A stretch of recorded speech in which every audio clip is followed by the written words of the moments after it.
الحمدللہ رب العالمین والصلاة والسلام علی سید الانبیاء والمرسلین۔ ناظرین، آپ دیکھ رہے ہیں مدینہ ٹی وی اور میں ہوں محمد ایوب رضا مدنی۔ اگر آپ ہمارے چینل پر پہلی مرتبہ ہیں تو ہمارے چینل کو سبسکرائب بھی کریں اور بیل آئیکن کو بھی دبا دیں، یہ فیصلہ آپ کے لیے بہت عمدہ ہوگا۔ آج آپ سے جو گفتگو کرنی ہے اس اعتبار سے کہ بہت سارے افراد کی یہ خواہش ہوتی ہے کہ ہم اپنے بیٹے بیٹی کو بھائی کو عالم دین بنائیں، اور یہ بہت اچھی خواہش ہے، بہت فضیلت والی بات ہے۔ ہم اس کی فضیلت پر بات نہیں کر رہے، انشاءاللہ بعد میں جو سلسلہ کریں گے علم دین کی فضیلت پر کریں گے، لیکن سب سے پہلے اس بات پر بات کرتے ہیں کہ کن اداروں کے اندر ان کو داخلہ کروائیں۔ یہ یاد رکھیے گا، سب سے پہلے تو بچے کی اچھی تربیت کریں آپ، یعنی اس کو اس بات کا درس دیں کہ علم دین کا مقصد نوکری نہیں ہے، علم دین کا مقصد دنیا کو سنوارنا نہیں ہے، بلکہ علم دین کا مقصد آخرت کی کامیابی اور اللہ اور اس کے رسول کو راضی کرنا ہے۔ علم دین کا مقصد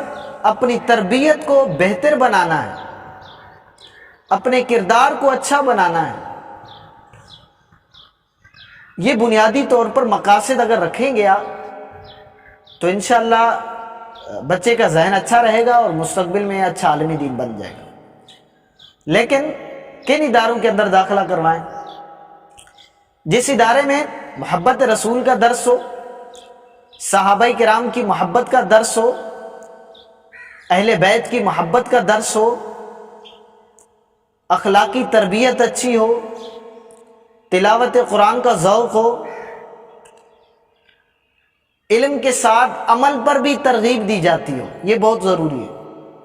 کیونکہ بہت سارے لوگوں کے پاس علم تو ہے، عمل کی ترغیب نہیں ہے۔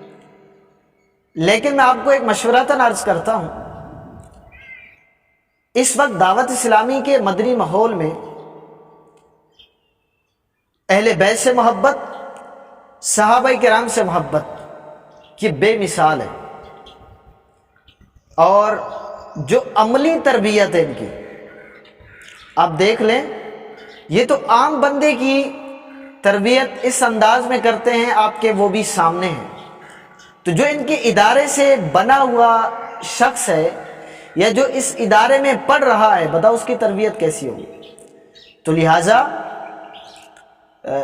آپ کو مشورتاً عرض ہے کہ آپ اپنے بچوں کو، اپنی بیٹیوں کو، اپنے بھائیوں کو دعوت اسلامی کے اس ماحول میں داخلہ کروائیں، جس سے اس کی دینی دنیاوی دونوں تربیت ہو، دنیا میں بھی کامیاب ہوگا انشاءاللہ، آخرت میں بھی کامیاب ہوگا۔ اللہ عز و جل کی بارگاہ میں دعا ہے عمل کی توفیق